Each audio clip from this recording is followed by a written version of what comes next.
Determination comes in many forms, but always starts with a Dunkin' Run. So take your medium or larger coffee in one hand and grab a dollar donut in the other. No matter how you run, Dunkin' Run. A $1 donut with any medium or larger coffee. Excludes specialty donuts and fancies. Price and participation may vary. Limited time offer. Terms apply.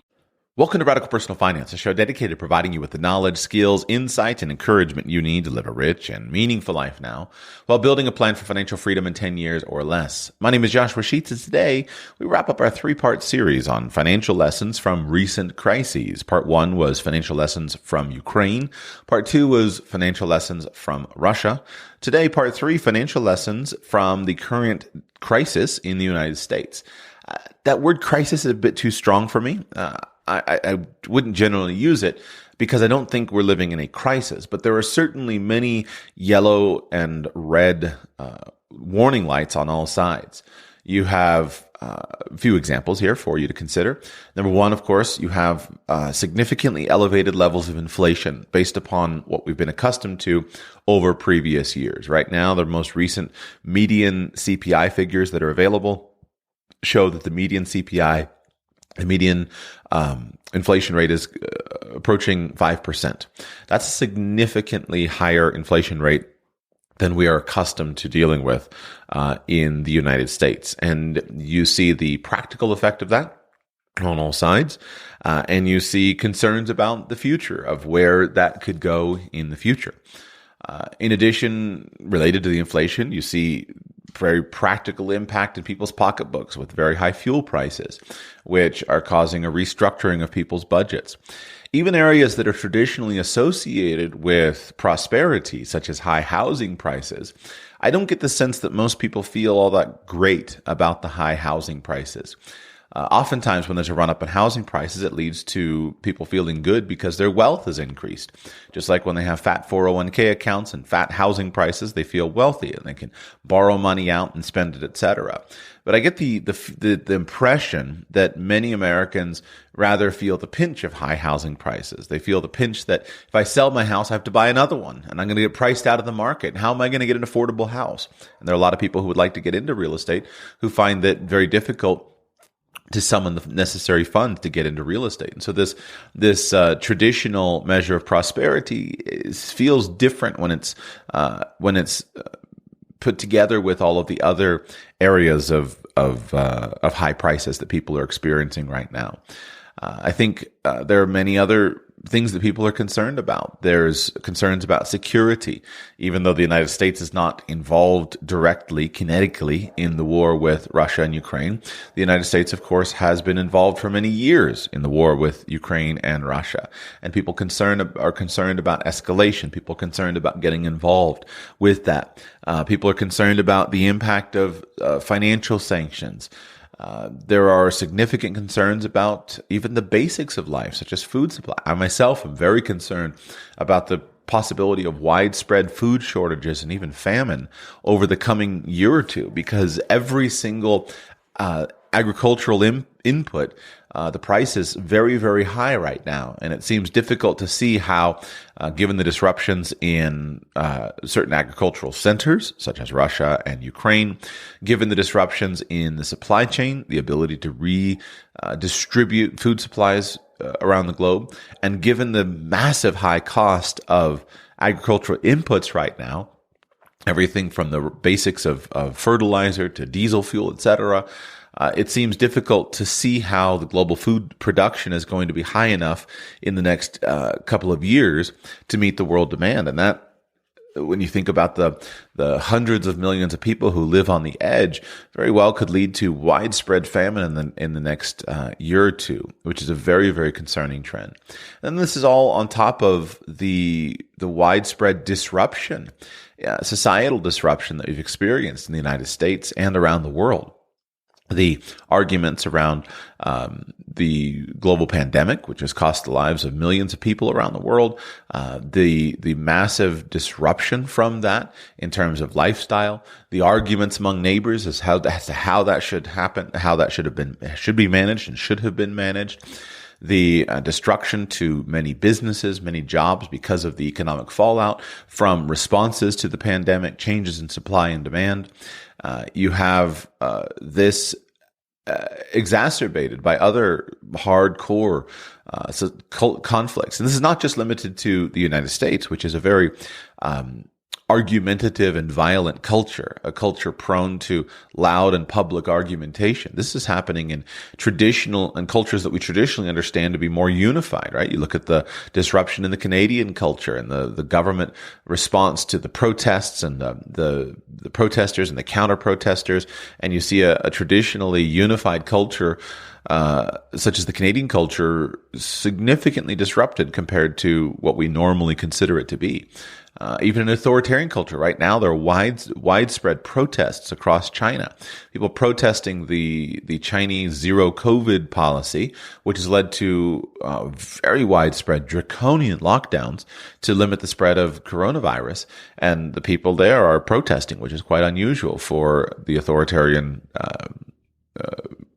experience in China. And so when you look at these, the question is, well, what are the lessons that I can be learning from this? The stock market down this past quarter, worst quarter performance in the last few years. What are the lessons that I need to be learning from this experience? The first lesson I would like to draw your attention to is the experience, the situation in the United States is fundamentally different than the situation in Ukraine or in Russia. It's so fundamentally different that I feel a twinge of remorse and guilt, even drawing a comparison, even pulling the three together in a series like this.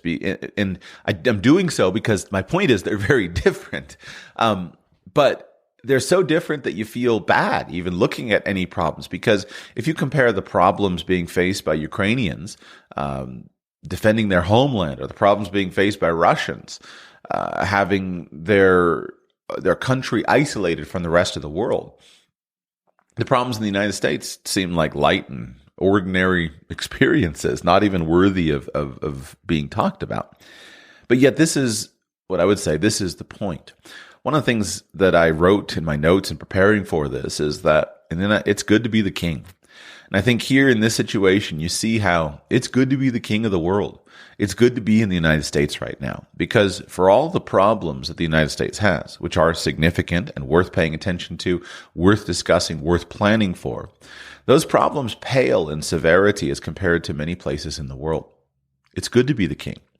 And this is a point that I've made for a long time, that one of the best ways to improve your situation in life is to be where the problems are not. When I talked about Ukraine, I drew the point. I said the best way to survive an actual war with bombs and guns, etc., is not being in the war, not being there. And while that's really hard to say, because I think we all look at, understand, and applaud those who take up arms to defend their homeland from a foreign invader, the most justified form of violence that exists, the impact of that violence, even as in its most justified form, will change a generation. I made the point that it's almost it's very difficult to survive in a war zone physically with your life. But even if you do survive, it's very difficult because you lose your life. You lose everything that is normal to you. You lose everything that is dear to you. You lose your family if you send your family away to safety. You lose your family if your family stays because you're isolated from them. You're trying to keep them in a safe little country town somewhere while you go and fight the invaders. You lose your business, not necessarily because your business is bombed, although that can happen. Not necessarily because the demand disappears, although that does happen. Not just because the market is completely disrupted, although of course that is true. You lose your business because you have no higher priority than saving your life and your homeland from the foreign invaders. It's like stress. If you're drowning in a swimming pool, you're not thinking about the stress of the stock market decline. You're thinking about, how do I get air? And that's what happens in war. Because the stress and the threat is so acute, you can't think about anything else. And so even if the war ended today, there was an immediate ceasefire, the Russian troops withdrew, the Ukrainian troops withdrew, you lose years of your life because you have to rebuild. You have to clean up the rubble in the streets. You have to rebuild infrastructure. You lose years to the nightmares, the broken society, the lack of trust, the broken markets. And so I made the point that if you can get out, the best thing to do is to get out. And if you have to stay, at least you feel like you need to stay, and that's the right thing for you to stay and be together with your neighbors and defend your homeland, then getting your family out is your highest priority so that you can spare them to the greatest degree possible the trauma of war. Then in Russia, I made the point that in Russia, you lose your life and your lifestyle. No, you're not worried about the same level of physical danger of death, but you lose the ability to build your business. You lose the ability to improve your job and career.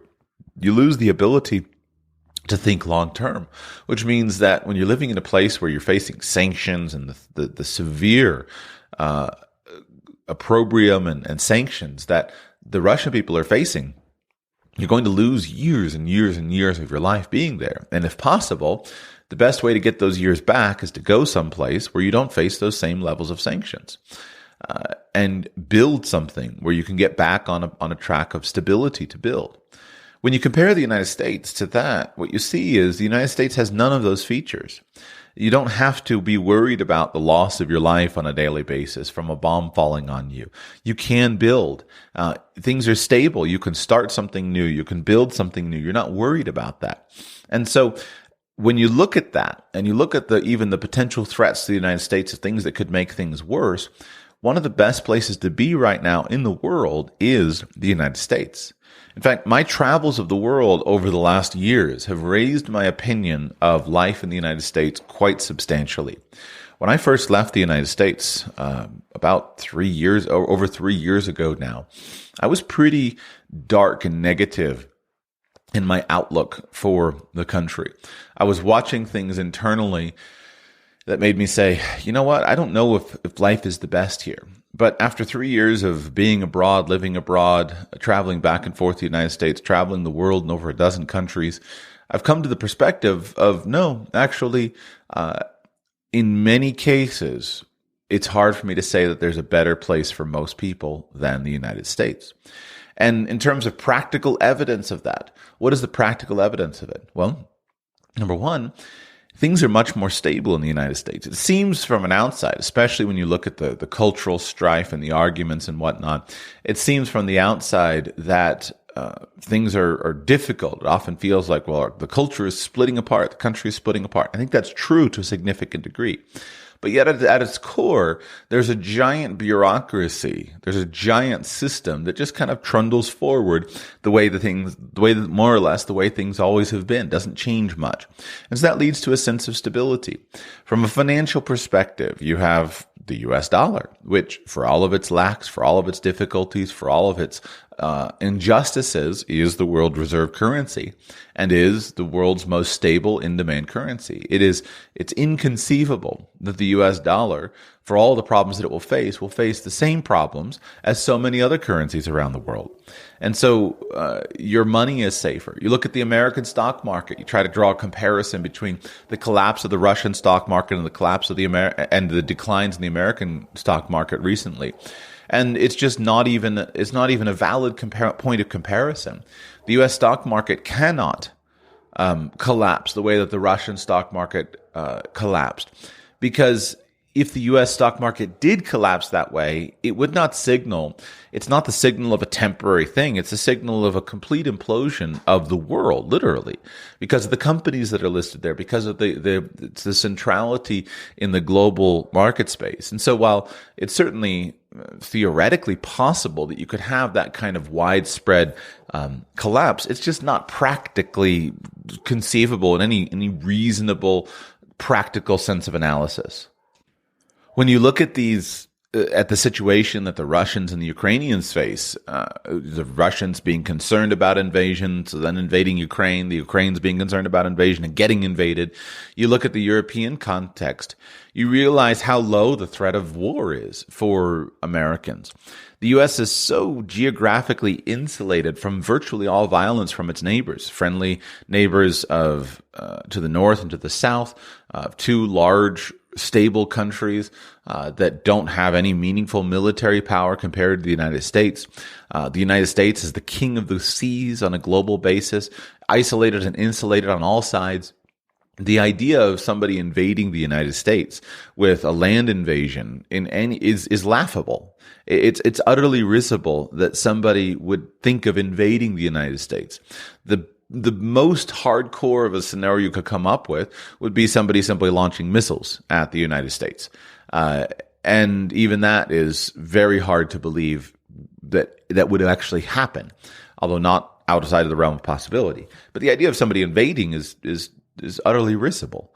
The U.S. is financially insulated from virtually all outside forces. You look at how deeply impacted Russia is and is going to be by the global sanctions. Then you go back and you look at the United States. Here's a country that produces massive amounts of food, that manufactures massive amounts of stuff. Here's a country that has the world's dominant currency, the world that controls political maneuverings in virtually the entire world. The scale of power, economic power, financial power, military power is so lopsided in favor of the United States that it's just impossible to believe that at this stage in world history, the United States would face any of the same kind of trials that other very powerful countries face.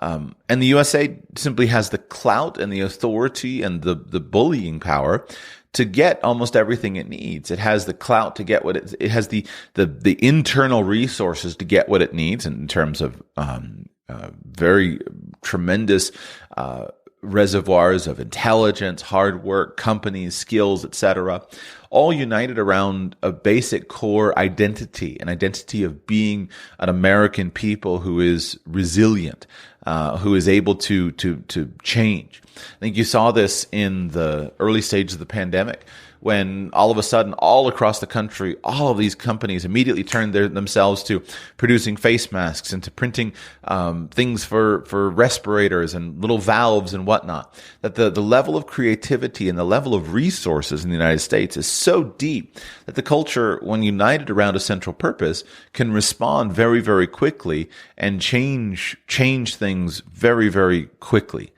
And then the United States is vastly underpopulated. And so because it is so vastly underpopulated, it has room to maneuver. It has room for the population to adjust, change, to go and relocate within the country and follow the available trends. And so for all of the downsides of the United States, I look at the country after being gone for 3 years and a good, sober analysis, and I say it's very hard to believe that there's a better place to be on a broad scale for most people. It's very hard to think that there's some place better. And so the risk level being in the United States is much, much lower than it is in many other places. And I think that you see this with regard to even how the pandemic has played out. Now, here you have to look a little bit at it's important. You look at the death rate. Death rates in the United States, high, much higher than many other nations of its peers. And you say, why is that? And I think there are good reasons to that. But one of the things that I thought was so obvious is for example, vaccines, where did the vaccines get developed most quickly? Well, the ones that worked got developed in the United States. You had vaccines developed quickly in Russia. You had vaccines developed quickly in China. You had various approaches throughout the Americas of different companies researching them. But many of those, the efficacy proved to simply not be sufficient. The high-risk performing vaccines were developed by American companies, and then they were available very quickly in the United States. So back to the clout of the United States, both in terms of internal ability to develop things and also the financial power to go and buy vaccines from international manufacturers and get them brought into the United States quickly. The widest availability of vaccines, the quickest, was in the United States as compared to many other places. And it was so widespread that basically at that time, any tourist could fly to the United States, get vaccinated, and go. They were begging people to get vaccinated all across the country, giving out prizes and whatnot in the United States. And so it shows as just kind of a microcosm. I looked at that and studied it all the way through, and I thought, this is a good example of the power of these United States. And so when you look at that, and to be clear, that's not an all-consuming thing. I don't live in the U.S. I'm not going back to the United States to live. But when you study it, honestly, if you're in the United States, as most of my audience is, don't think that it's just magically better somewhere else. It's not. I have come from the last few years of travel, I have come to the conviction that most people should stay where they're from, and that includes Americans, and that there are very good reasons as to why you'll probably have the best long-term possibility of success in the United States as compared to other places. But when you look at these yellow warning signs that are around, it does give you reason to pay attention. So what do you need to pay attention to? What are the financial lessons? Well, I think the financial lessons are really the same ordinary run-of-the-mill lessons that I have been talking about for many years. And it's not to pat myself on the back. It's to say that I don't see anything new at the moment.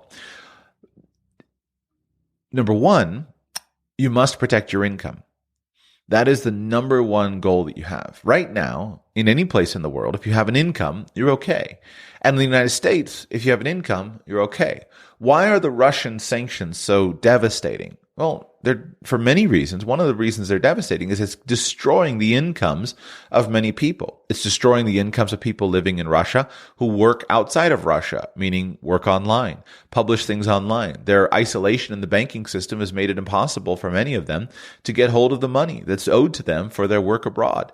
Because of the social opprobrium that the world is leveraging against Russia, then many people are simply dropping all of their Russian clients, even though dropping Russian clients, yes, but dropping Russian workers, even though those Russian workers themselves have not done anything wrong.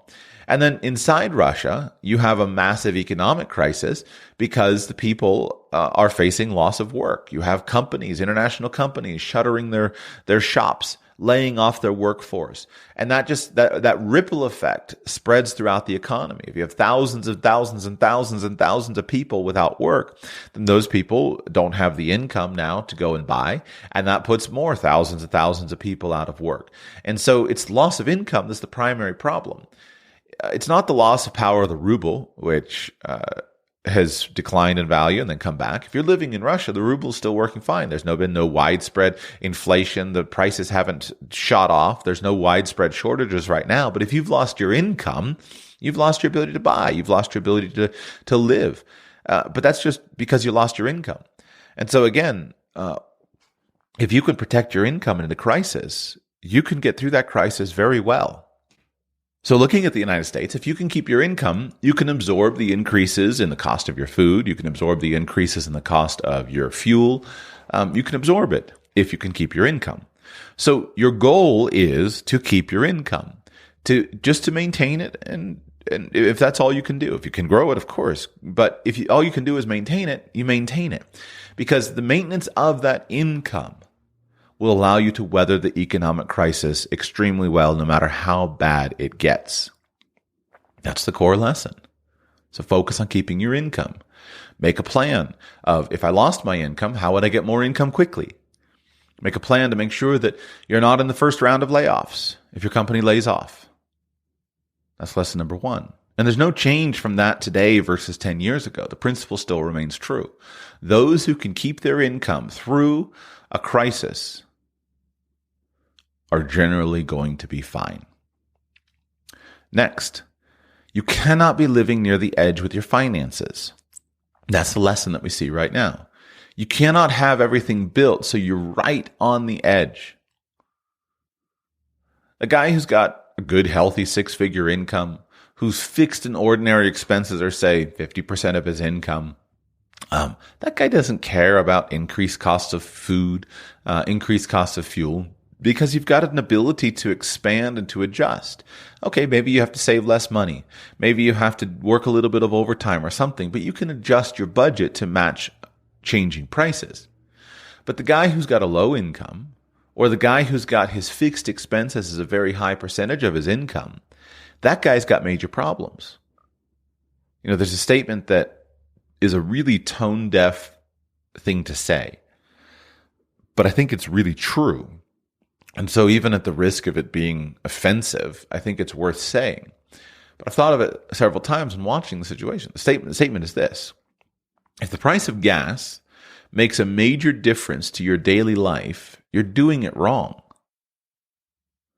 If the price of gas makes a major difference to your daily life, you're doing it wrong. And let me expand that statement, because it's a provocative and inflammatory statement, but it holds a lesson that I think is the right lesson to hold. There's a small subset of businesses that are high consumers of fuel whose business will be majorly disrupted by the price of gas. I'm not arguing that those people are doing it wrong, because they can simply adjust their business. If you run a trucking company and you're consuming thousands and thousands of gallons of fuel, then you will simply adjust your prices. You'll adjust your freight charges. You'll adjust your end product prices, whatever, very quickly to adapt to the increased cost of inputs. And that's as you should. That's what you should do. But for an individual, an ordinary consumer, the price of gas should be a very, very small component of your situation. And because if you have a high amount of income and a low amount of other expenses, you can easily adjust your spending. On fuel, you can easily absorb the increased costs. If you have a low income, then your number one focus should be to figure out, how can I find an alternative that doesn't expose me to the high price of fuel? And so the way to get ahead financially is to do your very best to keep your expenses low as compared to the amount of your income. Where I think you see the people who are hurting the most right now with fuel prices is those who have not structured their finances in a way that thinks about frugality and spending rates. I think here of a guy that this is who I would have been when I was younger, but at a family member who has a young boyfriend, and this guy, young guy, 18 years old, and he was from kind of the rural redneck culture in the United States. And so his daily driver vehicle was a big Dodge pickup truck with a 5.7 liter Hemi, which is a fuel-sucking vehicle that he was using exclusively to transport himself around. And that's what I would have wanted, except I didn't want a Hemi. I wanted a big old diesel. That's what I wanted in high school. I never got enough money together to get it, but he was able to do it. The problem is he's rolling around getting 10 miles per gallon. And so I think of him, right? Find out. I'm sure by this time he sold his pickup, because when fuel prices go up, it just becomes crazy for an 18-year-old to be trundling around doing tons of miles in a fuel-sucking pickup truck that he has no useful need for. And so that same 18-year-old can intelligently turn into a small economic car, can go to a motorcycle, a moped, something that gets 50, 80, 100 miles per gallon, and get the same basic functionality. That's what you need to do. If you have enough money that you want to drive a fuel-sucking car, go for it. But if you're still trying to get money together, you can't indulge your whims of having a beautiful, cool pickup truck that sucks fuel down. You got to get a moped, something that's going to get you around and solve your transportation needs until you get your income coming in. So when you look at people who complain the most about gas and you look at the structure of their lives are not ordinarily structured towards wealth. They're not making decisions to keep their expenses low as compared to their income so that they can invest money. What's happening is they're often living high consumption lifestyles as compared to their income. I don't want to drive a moped on a daily basis, but I have to find a solution to my transportation needs that still allows me to save money and absorb changes. And I think in the current fuel price increase, you see the importance of that. If the price of gas makes a big difference in your daily life, you're doing it wrong. It's a sign that your ratio of expenses to your income is out of whack and you need to change. That's the same in 2022 as it was in 2012. If you want to build wealth, you have to have your expenses much, much lower than your income. Then when there are changes in the prices of things, you can absorb those changes. Let me add one bit of mathematical analysis to why I say this at the risk of it being so, I'm trying to say it clearly, at the risk of it being quite offensive. Let's say that your expenses are 50% of your income, and there's a 10% change in your expenses. You suffer a 10% inflation of expenses. Now, your expenses are 55% of your income rather than 50%. You can still save money. You're still okay. You can absorb a 10% inflation rate even if your income doesn't change to keep up with inflation. What if there's a 20% increase in your expenses, but you started with a structure of 50% expenses to income ratio? Well, if your expenses increase by 20%, then they would go from 50% of your income to 60% of your income. That's a massive change, 20% increase. And yet in your life, you can absorb that increase. You can absorb that uncertainty. Now, let's say that you're living right at the edge. Ordinarily, you have 90% of your income devoted to expenses. You're saving 10%. And then there's a 10% change in your expenses. Well, a 10% change in your expenses would take your expense level from 90% to 99% of your income. What about a 20% change? Well, now it's going to take you over 100% of your income, and you're going to immediately be in the red. So the key is to make sure that your expenses are modest as compared to your income. That is what makes the difference in your ability to weather difficult circumstances and hard times. Brings us to the next point. All the basics still apply in that you must have savings.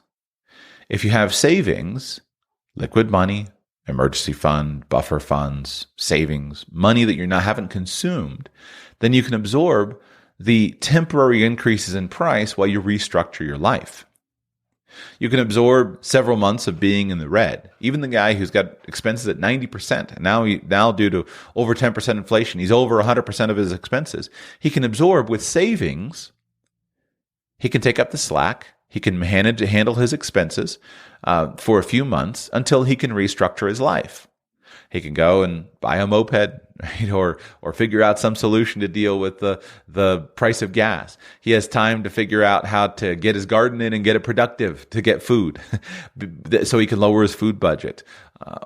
Now, those are silly but practical examples that if it's at that point, that's what you need. You need the savings in order to absorb it. And that's what savings do. They give you a buffer zone against unanticipated expenses. Why do we have emergency funds? Why do we have savings funds? Well, they give us a buffer against disruptions that we can't anticipate perfectly. They allow us to be calm and relaxed while we figure out how to solve problems.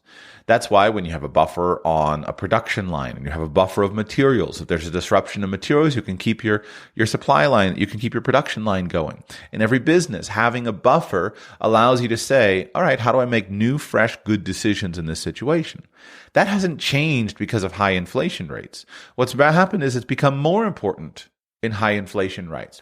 Your savings haven't just lost their value because there's a 5% inflation rate. It's the exact opposite. Your savings have become more valuable because there's a 5% inflation rate. They're much more valuable to you as you figure out what to do. By the way, I just hear so many of the audience saying, 5%, Joshua, 5%, it's much more than that. It may be. In some cases it is, but it doesn't change the fundamental point. If you're facing a 15% inflation rate in your personal level of expenses, your savings are now much more valuable to you as you figure out, what should I do? Should I take this and go and buy a bunch of food? Should I go and buy a bunch of fuel? Should I go and buy a bunch of hard assets? Should I go and keep the money in case of future disruptions? The savings become more valuable in times of inflation than they do in other scenarios. Next lesson. I still continue to believe that most, quote unquote, normal financial planning moves will work out. Meaning that if you look at the situation in the United States, There's no reason to panic and sell stocks. There's no reason to panic and say this is forever. There's no reason to panic at all. I still continue to believe that ordinary day-to-day financial advice is still sound. There's no big structural problem that needs to be changed immediately. And if you look at the availability of things, being in the United States is one of the best places to be in the world. Now, I don't think that all countries are going to weather the current difficulties as well as the United States will. And going forward, how could things get worse? And will other countries weather it? So let's talk about how things get worse. My biggest concern right now is not nuclear war, although that is a concern. My biggest concern right now is food supplies. And I think it should be a concern for you. We need to watch this very, very carefully. But if you don't have any food, if you don't have any kind of stockpiles of food, I beg you, go this weekend and turn some of your U.S. coins, your token fiat money, into food.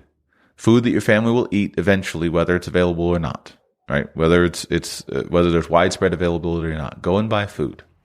Because right now, there are red flashing warning lights all over the global food system. I'm hoping that things can change. I'm hoping that by changing the price of food, it becoming much more expensive, we can keep it available. That's going to have a big impact because you'd be spending a lot more money, but at least it would be available and there wouldn't be widespread famine. I'm hoping that there can be a quick response to the high prices and there can be more food planted. But right now, there are big, big problems on the horizon for that. In that situation, though, what works? Well, ordinary preparedness works. Ordinary prepping. I have for years made these statements. Number one, ordinary financial planning works until it doesn't. And everything I've said works, has been ordinary financial planning. What could happen that would make ordinary financial planning not work? Well, it would be if there was literally not enough supplies of food. And that would lead to widespread social disruption. If you thought social disruption was bad during COVID, you ain't seen nothing yet. Wait till there's famine in the land, and all of a sudden now everything falls apart.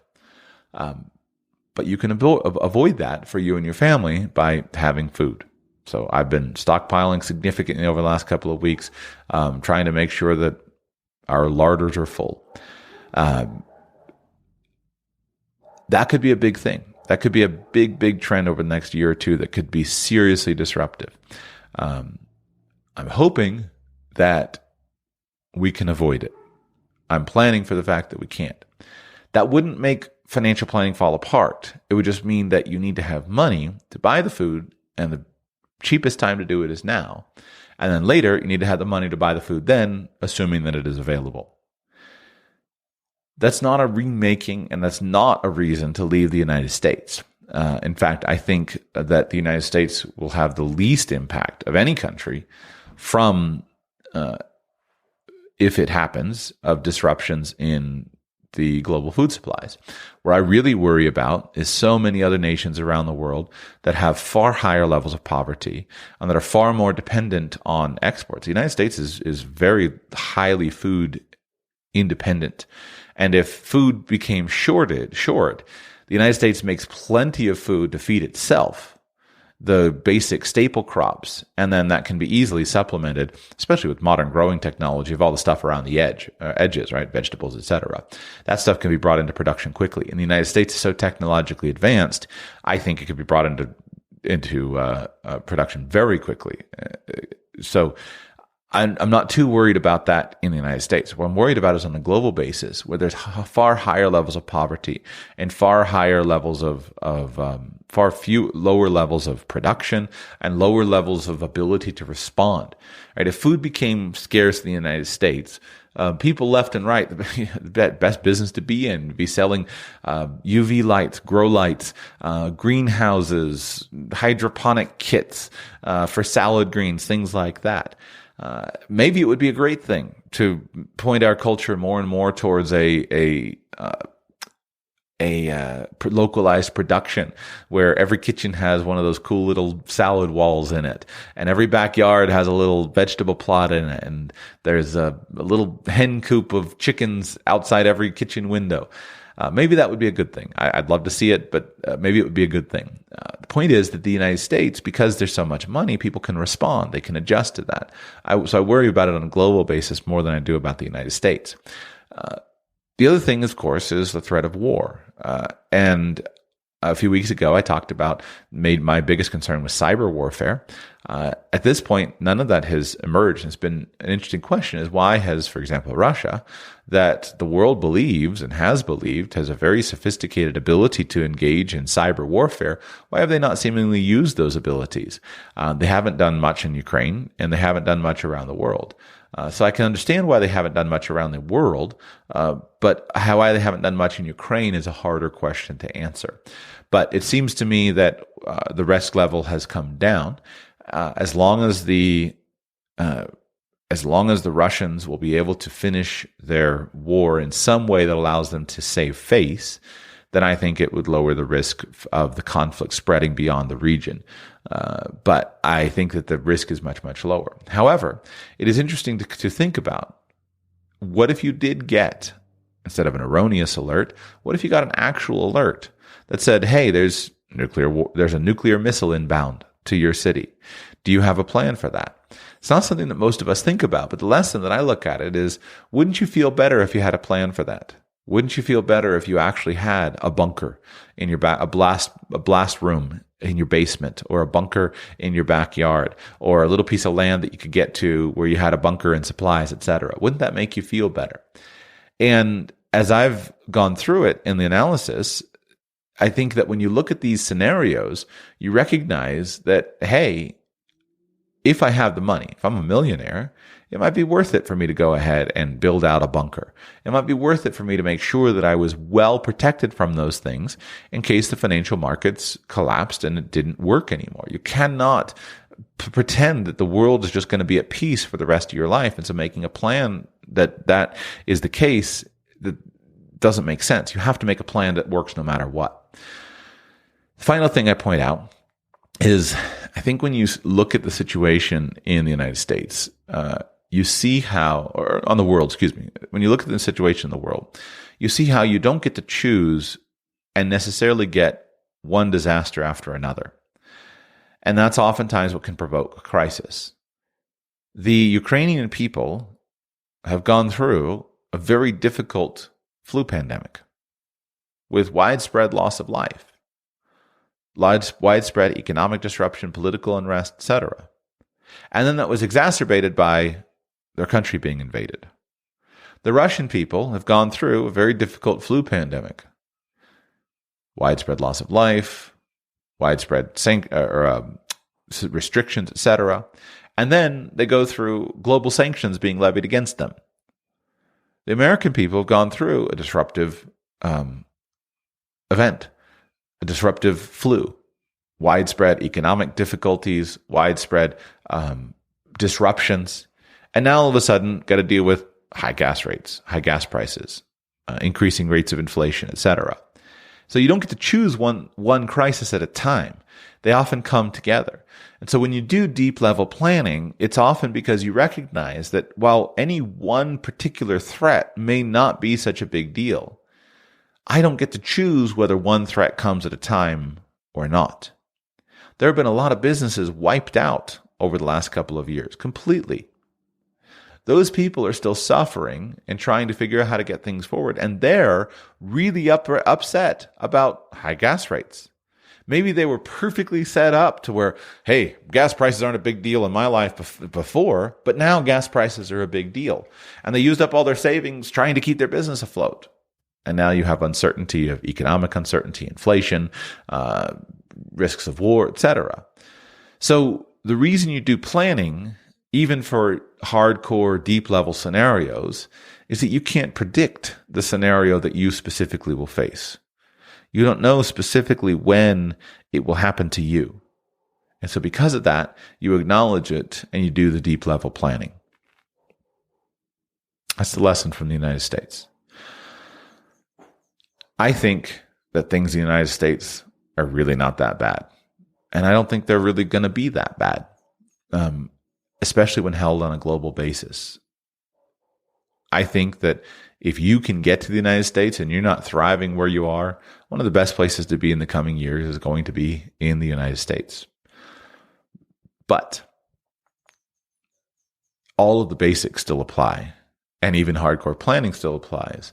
And by planning for disasters and disruptions, it puts a sense of stability in your life that allows you to keep building for what you want to actually have happen.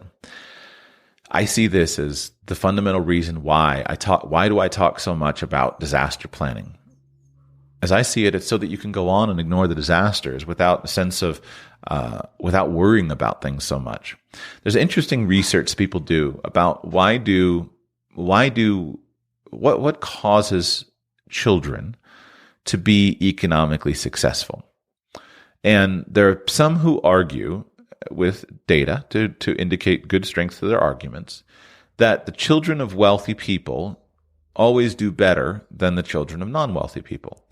And people try to figure out, why is that? Is it because they went to better schools, because they were given more money, etc.? But one of the arguments that I think is pretty powerful is the children of wealthy people don't worry about getting wiped out. They don't worry about having enough food to eat. They don't worry about going bankrupt and being homeless. They don't worry about those things. And because they don't worry about those things, they can take bigger risks. They can go for things that other people wouldn't do. In my own life, I observed this, that when I was in college, I was worried about having enough money to pay for school. And because of that, I didn't go after some of the high-level internships that other people went after because I needed to make money today. Looking back, I now see that I made the wrong choice. I should have gone after those high-level internships instead of worrying about making money today, because it would have been a significant advance in my life and in my career. I was wrong. I did the wrong thing. But I didn't know better. And so you see this played out, right? You see that the children of wealthy people will go and take the unpaid internship that has much better access. They'll go and start a business that may or may not go and that may or may not have any cash flow today, and it still works. And yet the children of poor people often feel more pressure to make it today, to make money today, to be okay, to not get wiped out, to not be a burden on mom and dad, etc. And I think there's really good evidence to say that can be true. Now, there are countervailing arguments, right? You can appreciate the hunger that poor people have that rich people often don't express so seriously.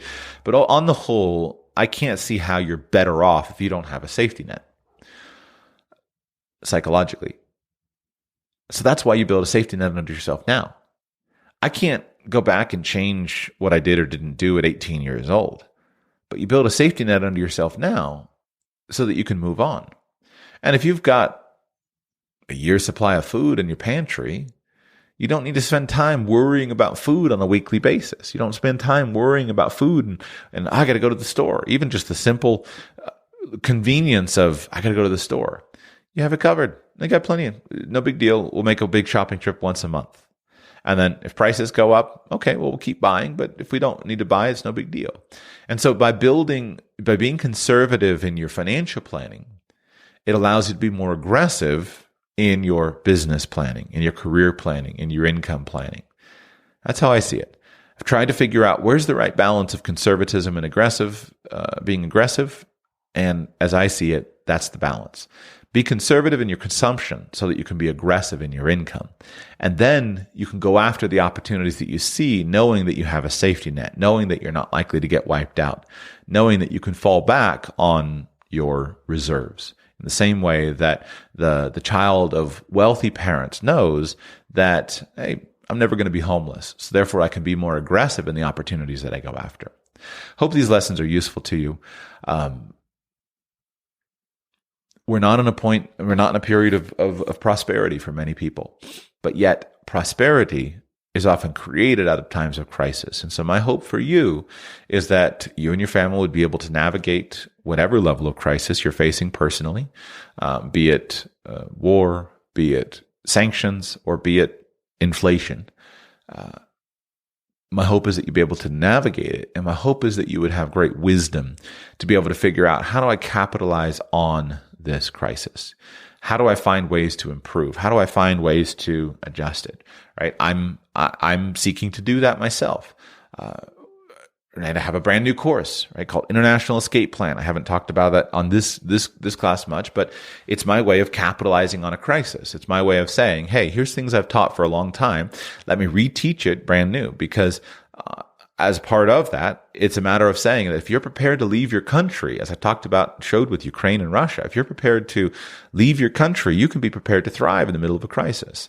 So let me just close today's show with an ad that in addition to what I have said, if you do not have a plan to get out of your country, then I think that is a real blind spot in your overall thinking. There are many things that can happen that could cause you to want to need your country. Your country could be very robust in a great economic state, but they shut you in your apartment and don't let you leave for weeks at a time, months at a time. Just imagine living in China right now. They say you can't come out. They got robotic dogs trotting through the street with loudspeakers and cameras going to a central place, keeping you in your apartment.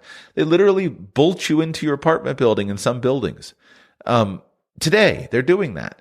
I can't even imagine living in that kind of place. Imagine that happens in your country. Get out, man. Go somewhere free. Right? If you're living in Canada and you don't want to live in there, get out. Go somewhere free. What if they pass, some medical mandate that you don't think is right? They say you've got to get this, you got to take the jab, or you got to go and get this medical procedure done, or you can't be here. You're not allowed to have rights like the rest of people. Get out. It's crazy to live under that kind of stuff. Get out and go somewhere else. Or it could be the fact that, hey, I'm living in a place and all of a sudden there's a threat of war from our neighbor, or to the threat of economic problems due to our country going to war. Get out and go build somewhere. Don't lose the most precious thing that you have, which is time, to these outside circumstances. So if you're interested in building a practical, reasonable plan for that, and you're interested in my walking you through it, how to do it cheaply, quickly, and very effectively, go to internationalescapeplan.com, internationalescapeplan.com, sign up for my newest course, internationalescapeplan.com.